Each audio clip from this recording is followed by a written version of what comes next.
My guest today, Nir Buras, an Israeli American architect, urban planner, author, educator, and endorser of the new classical architectural movement. Buras is taught at the Technion Israel, the University of Southern California, and the Woodbury University, both in Los Angeles.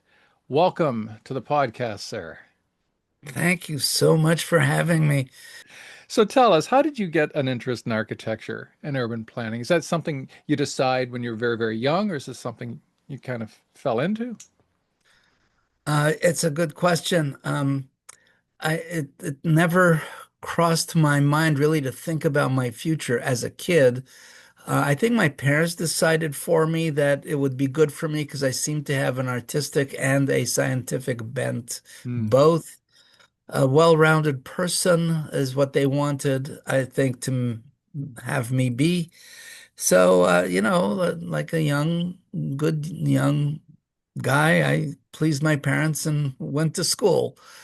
My first project was designing my own room when the house was remodeled and all the furniture and all everything got designed by me. I never thought of it much at the time, but I kind of go back to when I was 7 years old. My dad taught me geometry on the floor in the living room.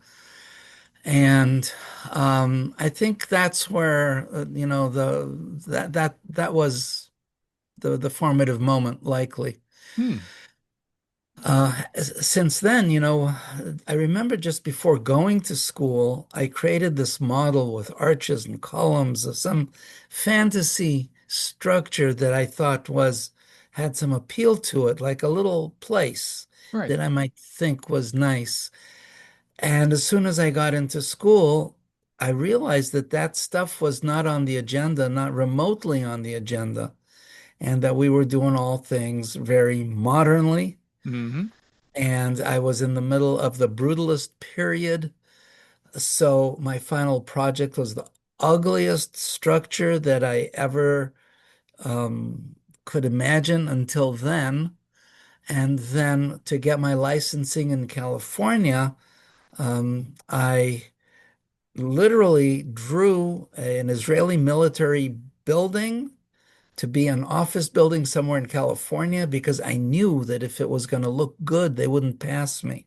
They wanted stuff to look unthreatening Hmm. for the licensors. So I drew something unthreatening, something that they would look at and just, wave it by. Hmm. And I'm a designer. I've always been interested in why things look the way they do. So after quite a few years of practice and going back for a master's at UCLA with Charles Moore, the teacher, terrible architect, wonderful teacher. Um, he actually opened the doors, the windows, the intellectual windows, Hmm. and gave us a reading list that was impossible to read during school, and then nobody has time after school. I went back for a PhD with the theme of why do things look the way they do, and um, I was really interested in the philosophy of architecture, Hmm.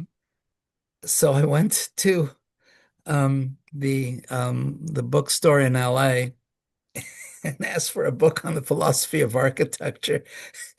The architecture bookstore, um, Hennessy and Ingalls, and they told me there is no Of such thing. course. Of course not. So I said, so they handed me a philosophy of art by Yep. Schilling, and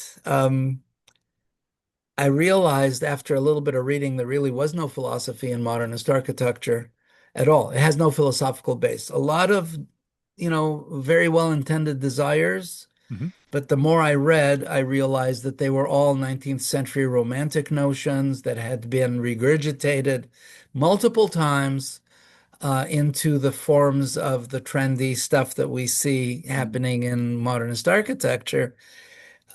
Stuff that really doesn't hold water 2, 3, 4 years after it's built, it starts looking really crappy, and then it's old-fashioned. No less old-fashioned than the really older stuff 100 years earlier Hmm. in the conceptions of most. It's supposed to be of its time. So architecture of its time is Boolean.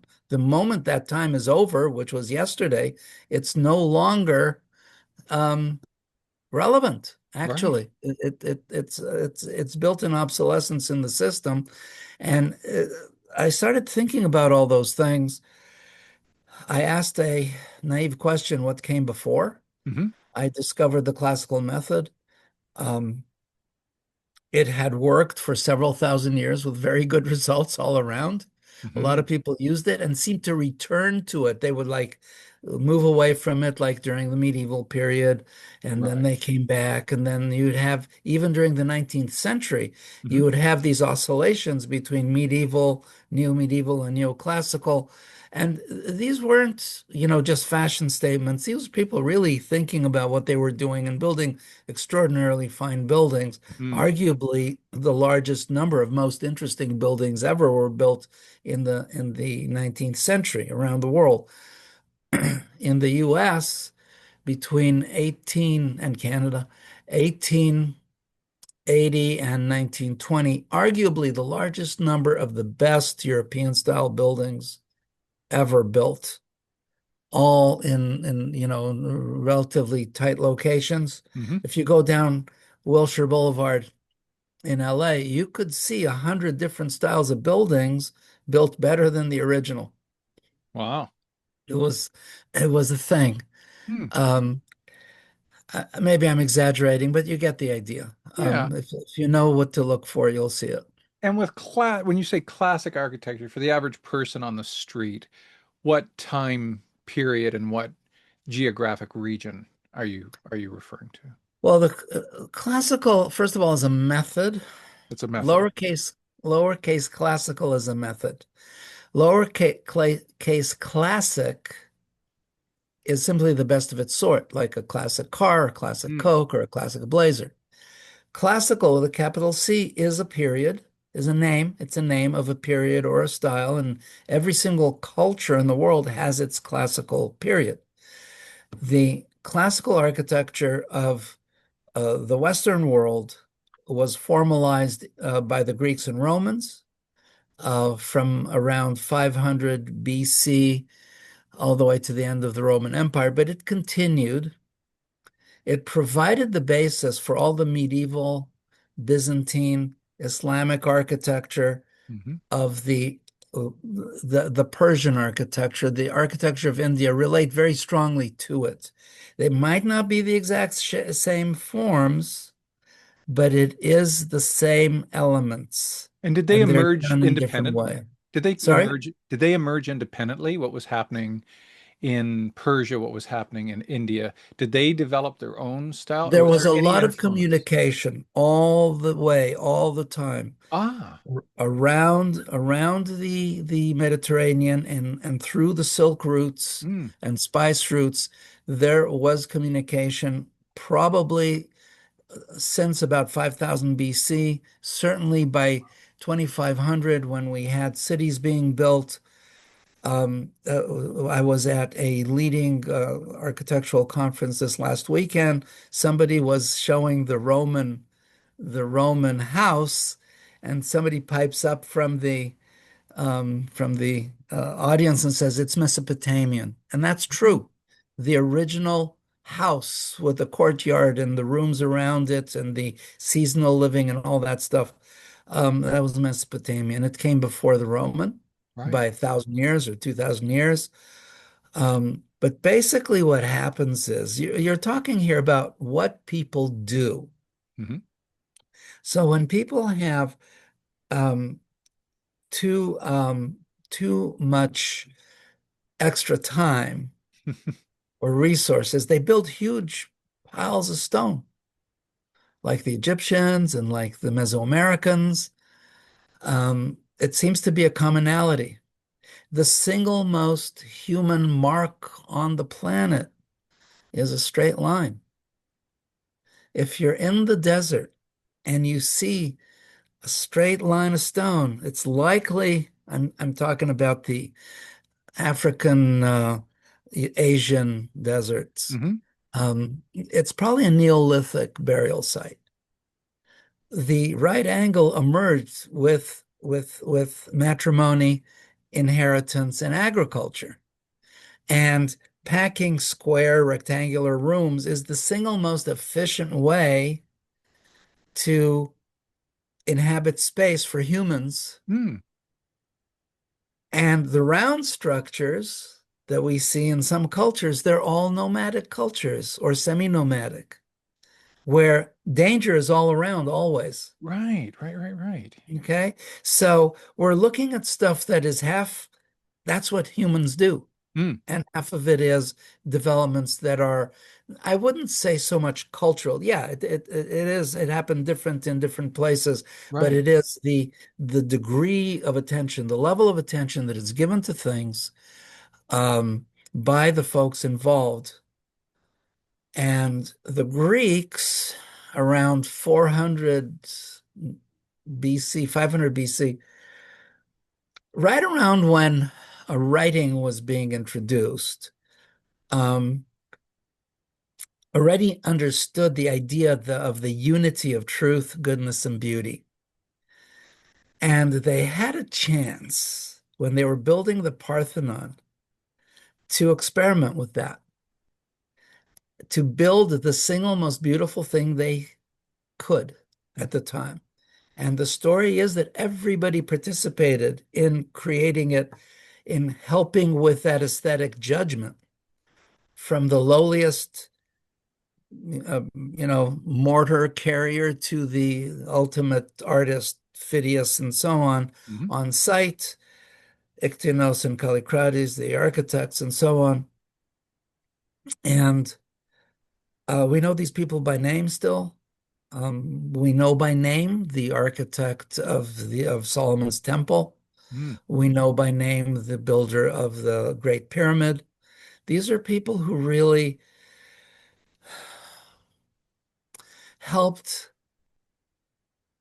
humans gain experiences that were, I want to say they're inherent in every human, and they helped Mm. bring them out in a way that we can experience them by walking through Right. them. Right.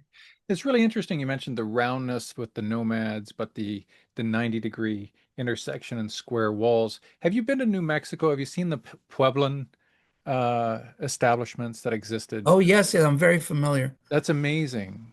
Uh, Yes, it is, and they have round kivas, but the habitable rooms are all they rectangular. are, yeah. And the kiva, of course, is a communal space, um, also underground, which makes more sense. Mhm. You do actually have equal pressure all the way around on an Yeah, underground room. yeah.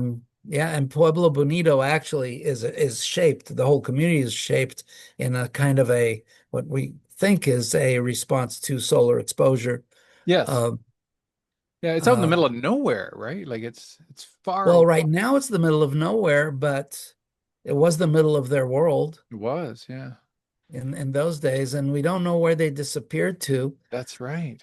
I think they all went to Mexico on vacation. Yeah, it was a sudden It departure. was a sudden shift. There were Was. climatic shifts Right. at the time. It might have been disease also, but it wasn't because we don't have they left. They They physically did. are not there. They did. So it's probably a climatic thing that Yeah. moved them. Yeah, true. It's all really interesting. You know, we're putting lines on paper, we're building walls, but we're engaging in the whole history of humanity while we're doing it, Hmm. and we're operating from a philosophical level down to an aesthetic level. What is it going to look like? You have to understand if you're talking about the unity of truth, goodness, and beauty, you're actually defining holism, Hmm. the unity of truth, goodness, and beauty. That's as close as you get to a definition of holism. Yeah. Um, And you bring in like intersections of like neuroaesthetics and evolutionary psych into the whole kind of urban design and architectural experience. Um, are there Yeah. others who do the same, or are you unique in this regard? No, no. I think what we're unique in is we're connecting more dots Yes. with the idea of urbanism. Okay. Right. It's a funny field because if it's going to work, the plan has to be very simple. Hmm. But it is addressing a host of issues. And sometimes the solutions appear complex, but they're actually very simple. Mm. If you think, for example, you're walking around Venice and you have all these little paths and bridges that take you from place to place, the little campi, the little squares that they have. Those squares, by the way, collect the rainwater, Mm. and they have a sand filtration system under these little piazzas that go all the way down to the aquifer and back again. It's in nothing is as simple as it appears, but you have to understand the layering of simplicities that gives you the beautiful complexity. Hmm. So bringing all this stuff in, I was converted intellectually when I sort of realized that modernism is not a good way for an adult to spend their time. For adolescents, it's very exciting, but I don't think it goes beyond that. Right. Um, I understood the classical method, and then I needed to understand why it seemed to work. And um, the way I started understanding it had to do with the notion of um, that art imitates nature Hmm. and that the environments that seemed to be the most conducive to human evolution, the African savanna, Hmm. and those most conducive to human well-being, the classical, seemed to have mathematical similarities, and they were in the fractal domain. Mm. That's where the intersection was. This was discovered only in the 90s after supercomputers enabled us to fool around with fractals. Wow. And Richard Taylor is the leader in the fractal stuff these days. And he and Nikos Salingros, who is an urban fractalist, um, Alexandros Lavdas, a neuroscientist, Anna Brilman, also a neuroscientist, Hmm. um, and Branka um, Speer from Australia. The four of us five of us work together on sequencing what happens in your brain when you walk down the street Hmm. so that we're starting to develop a fairly strong model of how the brain works, what are the forms that are best suited for different types of applications, why the classical method works, and maybe most importantly, if indeed truth, goodness, and beauty, firmness, commodity, and delight, the way we translate it into durability, reusability, and beauty,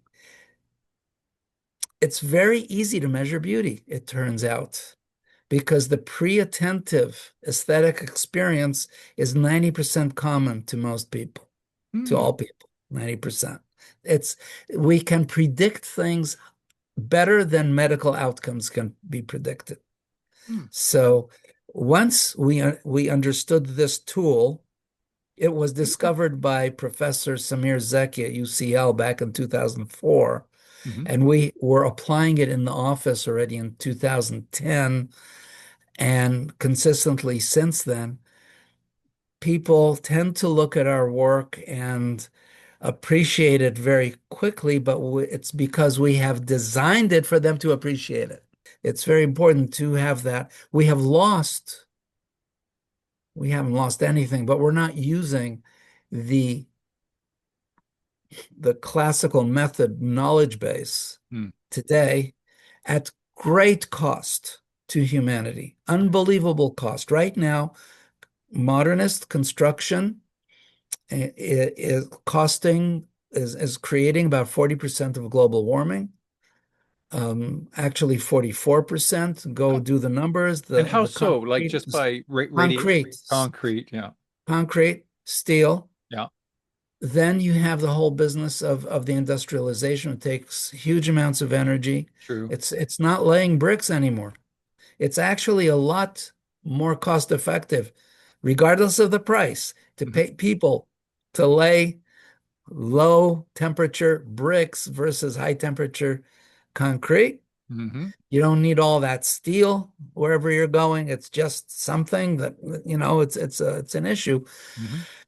And then you have the operation of these buildings. They don't have operable windows. Glass is very expensive compared to, a beautiful stucco finish or stone finish. It's more expensive, two, three, four, five times as expensive as other finishes. And then you have the operation costs on these things. They're Yeah, ridiculous. yeah. And the replacement cost. Oh, yeah. And how Empire State Building is a durability as brick. well. Yeah. Empire State Building is a brick building. It's brick clad. It's a steel frame. And one of the problems in the way we're doing things right now is that even structural engineering is driven by fashion and Trends. trendy Hmm. calculation styles more so than any other element. Right. The idea of efficiency in structure leads to a safety factor of two, which causes buildings to be flexible, which is sometimes good if you're resisting an earthquake, Hmm. but all the rest of the time, it's letting in water and causing deterioration on the inside. Exposed reinforced concrete is a no-no, and Mm. so on and so forth. So we have issues that need to be basically, we need to stop doing what we're doing now and Hmm. start using our knowledge in our brains again. Hmm. The wonderful thing about computers and technology and everything else is the tools that we're getting. Mm. So the neuroscience explains why and how the classical method works. Right. The fancy computers can explain why traditional structures are better seismically than new structures, Hmm. and so on and so forth. So it really bringing the tools that we have invented to our world is more about proving concepts than anything else. Hmm. Hmm. Um, in the field of the built environment, the more technology you introduce in the built environment, I think the less sustainable it becomes. Hmm. It's a real problem because if you ask yourself, when did cities start falling apart? It was the same time as technology was introduced in the early 19th century. Right. Right.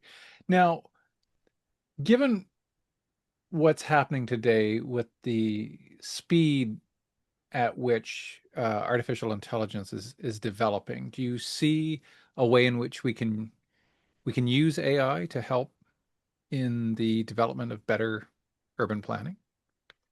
The real answer is no, Hmm. because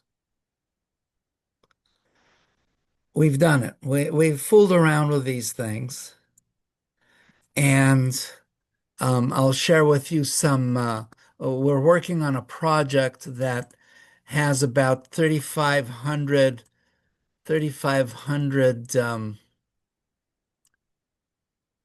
apartment units in it.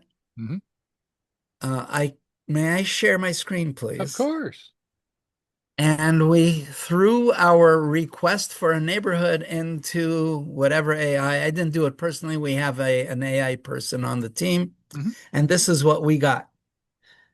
And it looks all nice and organized, but if you go down to the street, it's like these barren places that are being built now. And I've seen them in Crystal City, Virginia. I've seen them in San Francisco, California, and in San Jose. I see them in Portland, Maine. These, non-places that are getting developed. The picture is compelling, but you don't want to actually be there, live there.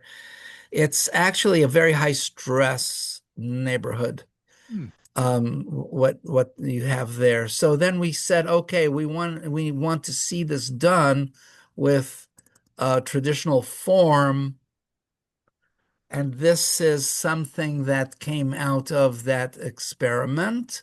Mm. And then we said, well, we want to see it more traditional looking and styles that seem to be, this is a project for Canada, Canadian. And then we said, well, what about on site? This, we wanted to see it on site. And it came up with images like this. Perhaps this one is the most compelling of those.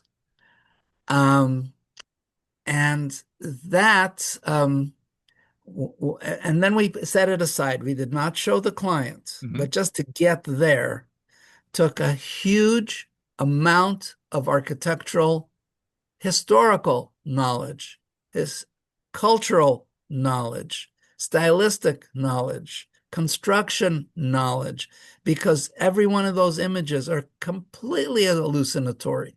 Mm. You cannot look at it any closer. But there's some similarity between what we came up with after going through the full design process and that image. There's something to do with the amount of walls and I don't know. There's a resemblance. So we decided that we can take the client's request, whether we call it in architecture, the program for the project, Hmm. the idea of the project, what the client is wanting to do. And the AI will give us the most average social understanding of what that request might be. Right. And that's as far as we can take it, which is not a bad thing if you know what it is. Hmm. So AI, no, we use it as a toy. Hmm. We use it as a tool for understanding. It is remarkable what you can get, but you need to be an expert in the field to actually understand it. And Right. you cannot be an amateur. You cannot be a beginner. You will be in it's simply it's actually nonsense. Hmm. So it's a matter of interpretation. We can look at this and say, we can create something like this. Right. But somebody who's not a hyper pro, it's a waste of time for them. Hmm. Hmm. And with uh, your past experience, you've visited quite a few cities and checked out a lot of different buildings and urban areas and whatnot. Do any of them rank higher in your estimation? Like, boy, they really got this right, and boy, did they ever blow it here. Do you have some examples of places around the world that you find Well, it's really interesting. mhm, All of the most touristed places are traditional. like Florence and places like that? Florence, Rome, Venice, Paris, Budapest, Berlin, wherever it is you go to see a place, you really don't go to Tulsa very much. Right. Um, so the bulk of places that are um, toured, filled with tourists, are traditional cities. Hmm. The number of tourists since 1950, the number of the population of the world, and obviously the number of tourists even more so, population of the world has quadrupled since 1940, Hmm. 50. Hmm. but the number of tourist destinations has stayed constant, plus six, which draw you in with the charm of traditional design. Hmm. You don't remember Magic Mountain, you remember Main Street Disneyland. Right. You don't remember the shapes you saw in the City of Tomorrow, but you do remember very well that little tram or the Louisiana restaurant or whatever it was that you saw on Main Street. So there's something about traditional form that is very, very compelling. Hmm. And we do know that it operates straight on the brain. So the places that I recommend there, a lot of them are places like that. And I think there is a plethora of them. Um, we simply are not conscious of it. I came back this weekend from Frascati in Italy. It's just outside Rome. It probably has mostly local tourism or art-oriented tourism, Hmm. people who understand what they're going to see because the stuff you can see there, it's either behind closed doors or it's hard to get to or what have you. It, they also don't want a lot of traffic. Right. Um, it's an extraordinary little place.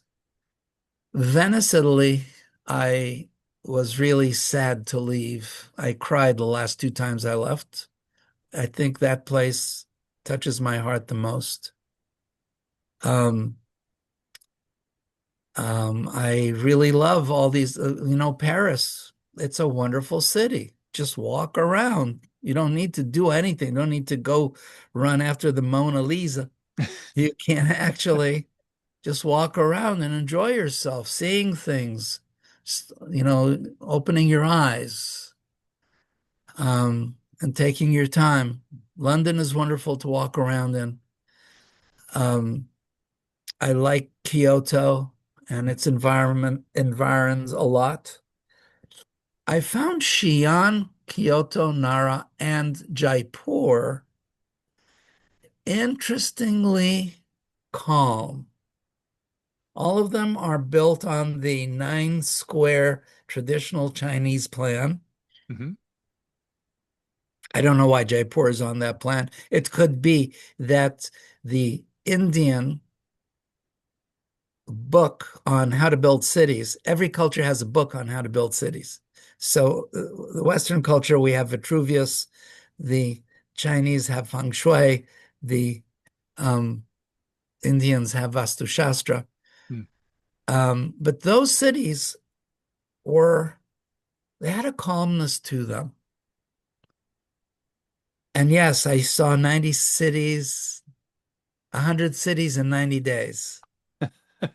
And I could feel what the city, sort of the status of the city, as if my body was a stethoscope when I stepped off the train or off a bus onto a sidewalk. I could feel it somehow.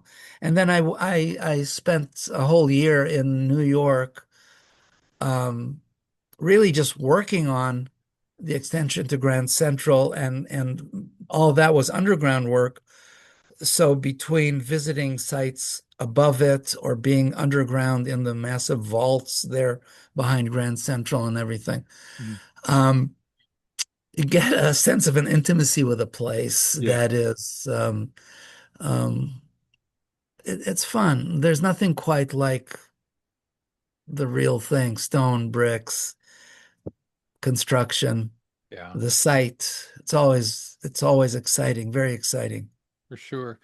Were there ever places where you got off the plane, you got off the train, you stepped out of a car where you felt this is home? I could just I'm home. I could live It here. actually just happened to me in Frascati. That was very strange. Yeah. I don't know exactly what that's about. I'm Mediterranean by upbringing. Hmm. Um, I don't know Italian, Hmm. but I've spent enough time in Italy over the years to feel comfortable there. Everything, the people I was with, the environment I was in was very um, conscious. I was in basically a Latin school that teaches Latin in the language, and they are expanded beyond that to literature and music and art, and now they're starting to bring architecture in, and that's one of the reasons I was there.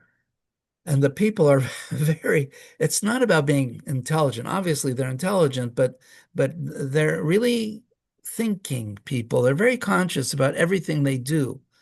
Because, how many people speak Latin as their spoken language today? And they insist on that.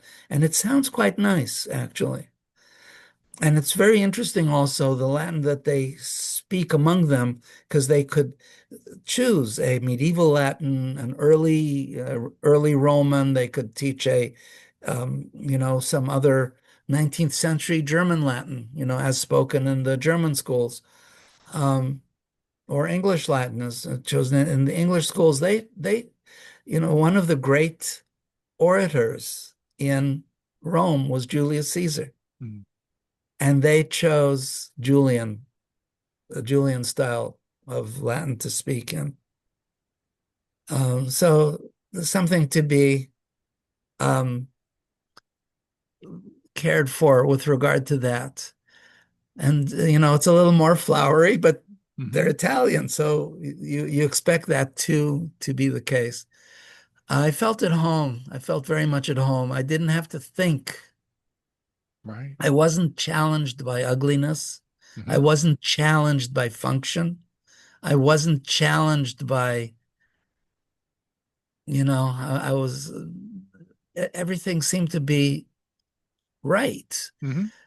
Um, but maybe it was also the rose-colored glasses of a tourist. Yeah. Yeah. I have been home in several places. As cities to live in, I like Washington, D.C. Hmm. I've made my home in the Maine woods in the last 15 years, and I grew up among trees, so in a very green city in Haifa in Israel, so that's familiar to me, and less challenging, if you will. Hmm. That's kind But of like that's a my, very, very good. You ask really nice questions. Thank you. and it leads to my next one. How is there a balance between rural and urban? And is there a neuroaesthetic formula? I want to throw two numbers at you. Sure. Um, Athens, at its height, the population of Athens was around 30,000 people. Hmm. Fast forward to 1899, and you've got this accountant called Ebenezer Howard who wrote a book called Garden Cities of Tomorrow. And garden cities are basically low-rise communities, a little denser than one house per lot. It has some one house per lot, but it's mostly duplexes and quadruplexes. Hmm. Um, and his magic number was 32,000, separated by miles of countryside. So the idea of the balance of town and country, he kind of quantified it for the first time. And I have read his book several times. And it was only the last time that I saw this, that half of it was about countryside. Because when you're an urbanist and architect, you don't think about the countryside at all. Right. You're not taught to be conscious of it. You might have a green zone or a green area. What the hell is a green zone? Does it have little green people going around in little green cars? I mean, what's a green zone? Mm. They have green dogs. Um, he was talking about countryside, and when you say the word countryside, it's like, oh, it's agriculture, and it's roads like the country roads Take Me Home Country Road in the United States, in West Virginia and Maine here, you have all these country roads. They are really attractive. They're very appealing. Hmm. And the reason they're so appealing is that if you tally up the amount of surface, vertical surface of trees and horizontal surface of asphalt, they have mostly trees and little asphalt. It's going to be pretty because of the fractality of the trees. And then you have the green color, of course. So the idea of balancing town and country is essential. And most development in the 20th century, believe it or not, around the world was so-called garden cities. Hmm. They would build the neighborhoods that were built on the basis of Ebenezer Howard's ideas of a garden city, but they never spaced them with the countryside. Think of Los Angeles. It's Garden City next to Garden City next to Garden City all the way for 10 hours of driving nonstop through the metropolis. They forgot the spaces in between. Right.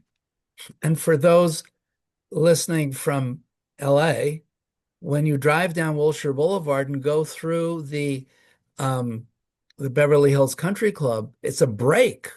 Hmm. The street goes through the country club and it's got green on either side for about half a mile. It's a break in the experience, and you really feel it. You have that in places on Sunset Boulevard where it winds. Hmm. And I'm sure in Canada you have places between pockets of urbanism and pockets of countryside. And countryside can be agriculture, it can be forests, it can be anything. It's also very forgiving. It can take trash dumps and nuclear reactors and mines and all kinds of places. Hmm. But within cities, you need that spacing. So there is the U.S. Army Training and Doctrine Command published a paper I wrote that said, basically, if you're going to bomb major swaths of cities, might as well do it based on a classic plan. Bomb out and clear what you want in the future to revert to countryside and leave the others intact. The other pockets will be limited enough that you'll be able to control them militarily. Yeah. I was a soldier. Right. Right. So there is a holistic arrangement in all it covers a lot of fields. So yes, the countryside is super important and it should be within 30 minutes walk of anywhere in a town. In writing my book, I realized that it did have to do with applied holism. Hmm. Um, I started writing a book. It's still in draft, holistic management, because you can take the idea of holism and start applying it to management where you have synergies of time, synchronicity, you have synergies of place, um, serendipity, you have the synergies of a well operating team, of a holistically operating team, are much, the team is more than a sum of its parts. Um, and I was also, all of us are confronted with what we hear in the news with regard to AI and all the scary stuff that people are saying with regard to that. Hmm. And the ideas of the classical method have a very strong Socratic and Stoic base, basically. Um, I'm not saying it's the only philosophy out there, Hmm. but it's the only philosophy that actually is comes to fruition in realities and built realities. Right. The which is very interesting because you have very different flavors of philosophy, but none of them seem to serve in a practical manner the same way. I can send you back and say, okay, most successful societies on the planet in the last 2,500 years have been have had Platonic governments. It's probably a true statement, and it covers all the golden ages of all the cultures everywhere all the time. Um, So there is stuff that works, and then there's all the rest. Right. And I read Yuval Noah Harari's book Homo Deus, Hmm. and I realized that as a philosopher, he is not differentiating between cause and effect. And he was giving agency to what is fundamentally a machine. The whole idea of AI, and you have a robust thinker's definition of AI in your book. Hmm. Um, but I still think that AI is nothing more than a name given to certain types of digital calculations. And the purpose of these calculations is to get machines or other calculations to produce effects similar to what human minds and hands in appearance can typically do, Right. with the emphasis on appearance. So there is a seeming analogy to mental processes and supposedly faster than human mental processing. And I think it's cute that people who are among the more intelligent on the planet might actually not be among the smartest. Mm.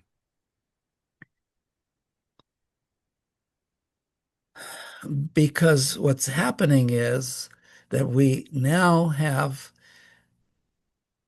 the possibility of viewing extrapolations of what the technology could be, do, bring, how we could experience it, which might generate serious fears in individuals. Fine. The idea of fear and how we handle it in society is really, really significant. Hmm. Because we don't handle it well. We've never handled it well, with the exception of people like FDR, who understood that the only thing to fear is fear itself. Hmm. That is a high level philosophical statement. It actually says that fear is not real. It does not exist. And we know that it doesn't exist. It's an emotion that we can experience, and we experience it by choice, whether we would admit it to ourselves or not. Hmm. Because if you're facing a lion, kind of a threat, you can be fearful and you will get nowhere, and you can try to figure out as fast as you can what you're going to do, and you might actually save yourself Right. because the brain probably processes faster than the speed of light. Hmm. Not the brain, but the mind behind it, back of it. And I think that we need to think how we want to respond to AI Hmm. or these so-called threats. We have other things that are very dangerous that we deal with, chemicals, nuclear substances, biological hazards, Hmm. machinery that is dangerous. Do not operate while drunk. Yeah. Um, Cars, And our experience in dealing with all of these is that when we deal with them from a fear-based standpoint, we get bad results. Mm. When we try to solve the problems, we create new problems. In the last 200 and odd years, we've been living intensively with technology. Hmm. Like I mentioned, the moment it entered cities, it caused disruption. It caused disruption in terms of the mental map of the city, because you could get from place to place quicker, and then the places in between became non-places. Hmm. So today we get on the freeway and we travel along the freeway over non-places until we land in the place we're supposed to be at. So Hmm. those non-places, that's all of Los Angeles is a non-place. Right. It's the place between your freeway exits. So I don't think those are great places for folks. Right. And turns out that memory is completely based on location. Yeah. Right. So if you have non-places, you have non-memories. Hmm. You're sort of a living amnesiac. It's very strange. We're talking here about stuff that is probably not good for humans if it works at all Right. in a positive way. So when it came to the to living with technology, I realized that, giving agency to a new tool, artificial intelligence, is really not a way to go, Hmm. because it makes you a victim of your own error of giving agency to a machine Hmm. that is an inert object. It can't do anything. It can't even give you a cup of coffee. Hmm. So what? How are we going to deal with this? So it also occurred to me that if you really want to write good legislation, good management, you have to leave all the possibilities open for human activity and behavior and creativity, Hmm. innovation, whatever you want to call it. If I need to hear the word innovation one more time, I'm going to puke. Um, and at the same time, give correct value to objects made by people, give correct rules for engagement by people with each other in the context of these things. Hmm. So with regard to technology, how do we live with technology? What do we want technology to do for us? I think we're done with the Jules Verne, oh, technology is going to save the world. We're done with the idea that technology is going to kill all humans. We've heard it enough. This is adolescent bullshit. How would adults address the issue?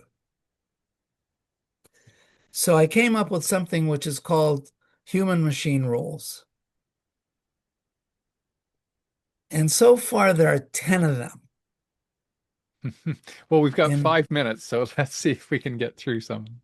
yeah, Yep. so a minute for these things. Rule number one is that all human transactions and material transformations have to be done by a human. Okay. That means you will never have robots replicating. It Fair simply enough. can't happen if every transformation has to be done by a human. Okay. Number two, humans may employ a tool, a machine, or other device in executing rule one. This is sounding like Asimov. Not really. Hmm. Asimovs are little literary devices. They have nothing to do with ethics. They're just literary devices. I mean, he concocted them for purposes of his story, Hmm. where the robot is told he has to support his own life and so on. And he really did not understand that it didn't exist. The way it's being approached today with LLMs and so on and so forth, he had no clue how it would happen. Rule number three, at all times, an individual human is responsible for the activity of any machine, technology, or program. Fair enough. All computing is visible to anyone at all times. No black box computing. That is adolescent laziness. If you don't know what you're doing, don't do it. Hmm. And enough of the starry-eyed bullshit. Number 4, responsibility for errors, omissions, negligence, mischief, or criminal-like activity with regard to a technology is shared by every person in its organizational, operational, and ownership claims chains down to the last stakeholder. Everybody's responsible. Remington is responsible for guns. Right. It can sell them to governments that need to protect their nations. It's responsible if some guy kills somebody in the hood because it sold him a gun. Hmm. That person didn't need to resolve their little civic dispute. Hmm. The technology was overwhelming for the occasion, should not have been there, and everybody is responsible, even the shareholders. And we have to take that kind of responsibility. We're sunk otherwise.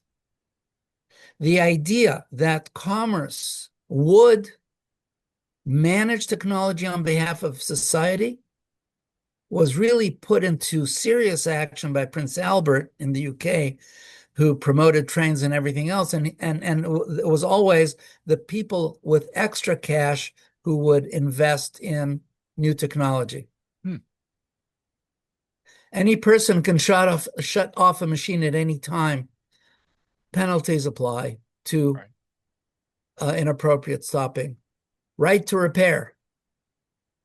All machines and parts. You should have parts for your machines for as long as they're expected to live. And components should be able to be recycled using less than 5% of the energy required to produce them. Okay. You know, these kind of things, personal data is our personal property. Third party use requires compensation. I would like to see Amazon, Meta, Mhm. Alphabet, all these companies giving all the money back to the people that they earned it from us, who gave them the data for free. Right. Um, Automated or long opt-in agreements are not acceptable. Tell us the truth and tell it simply. A technology must mature to completeness prior to commercial use. Nobody ever sold you a three-wheeled car, Right.